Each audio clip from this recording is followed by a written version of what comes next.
Vários bairros de Beirute tiveram danos em casas e prédios. Dezenas de milhares de pessoas ficaram desabrigadas devido a uma explosão que ocorreu na região portuária da capital do Líbano no dia 4 de agosto de 2020, que acabou matando mais de 180 pessoas e deixando mais de 6.500 feridos.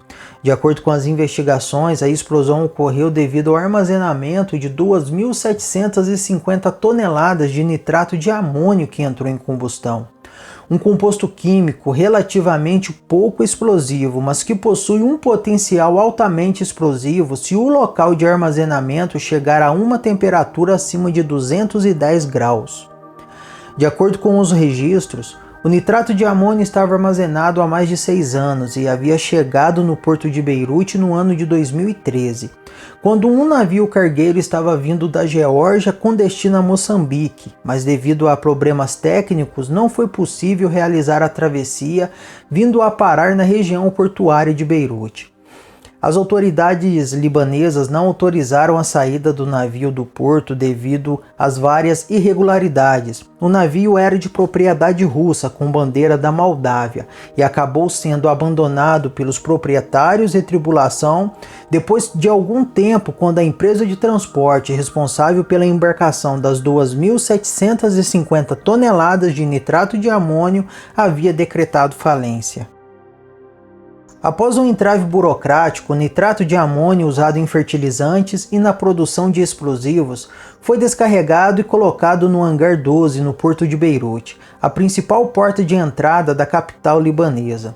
Meses depois, em 27 de junho de 2014, o então diretor da alfândega libanesa, Shafik Merhi, enviou uma carta a um juiz de assuntos urgentes pedindo uma solução para a carga. Mais 5 cartas foram enviadas nos 3 anos seguintes, a última delas em outubro de 2017, pedindo orientações sobre como proceder.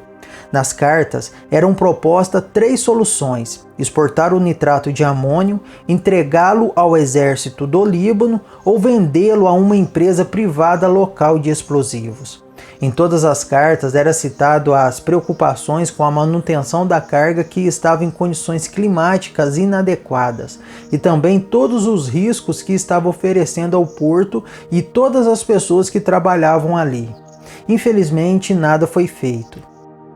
Outra possibilidade que as investigações apontam é para um possível ataque terrorista, mas para que possamos entender se de fato é ou não um ataque terrorista, vamos ter que voltar um pouco à linha do tempo. Em 1982, o presidente eleito do Líbano, Bashir Gemayel, foi assassinado juntamente com 26 pessoas. Ele foi um líder da extrema-direita e político no Líbano. Ele foi eleito presidente do país em 1982 e assassinado dias antes de assumir o poder, durante a Guerra Civil Libanesa, em um atentado com um carro-bomba. Em 1983, houve um ataque à Embaixada dos Estados Unidos no Líbano. Foi um atentado terrorista contra a Embaixada dos Estados Unidos da América na capital libanesa, em Beirute, que ocorreu em 18 de abril de 1983, que matou mais de 60 pessoas, a maioria dos quais eram membros do pessoal da embaixada, bem como fuzileiros e marinheiros. Em 1989, René Mouawad foi presidente do Líbano por 17 dias, de 5 a 22 de novembro de 1989, quando foi assassinado por terroristas desconhecidos, e com ele outras 23 pessoas morreram.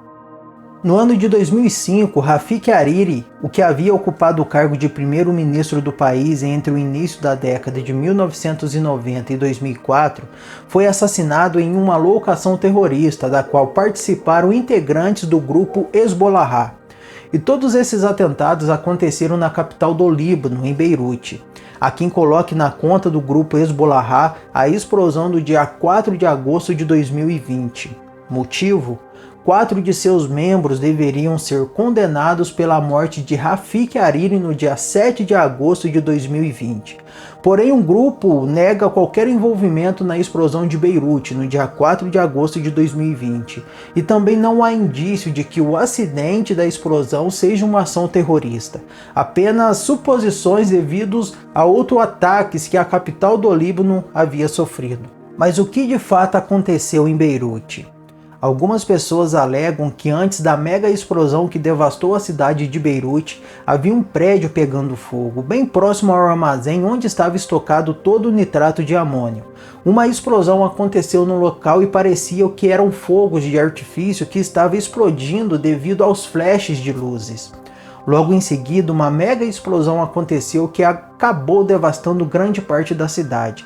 Inclusive, o barulho da explosão foi ouvido aproximadamente a 200 quilômetros de distância, chegando a ser ouvida na ilha de Chipre. Estimativas oficiais são de que a explosão tenha causado mais de 3 bilhões em danos de infraestrutura, mas que as perdas econômicas do Líbano cheguem a 15 bilhões. O país já vivia uma profunda crise econômica antes do desastre, com um número crescente de famílias sendo empurradas à fome e à pobreza. Se não bastasse também viver em meio à pandemia do coronavírus, o país agora vive essa tragédia. O governo do Líbano disse que é inadmissível que esse produto tenha sido armazenado sem as condições mínimas de segurança, e todos os responsáveis pagarão com a justiça. Uma imagem de satélite mostra a região afetada. A explosão destruiu por completo o porto da capital libanesa, que é a porta de entrada de alimentos no país, e também os silos de armazenamento de grãos. No local da explosão foi formada uma cratera de 43 metros de profundidade, agora coberta pela água do mar. Todas as informações ainda estão sendo atualizadas dia após dia, de acordo com as investigações e com o surgimento de novas evidências para identificar a real causa desse acidente.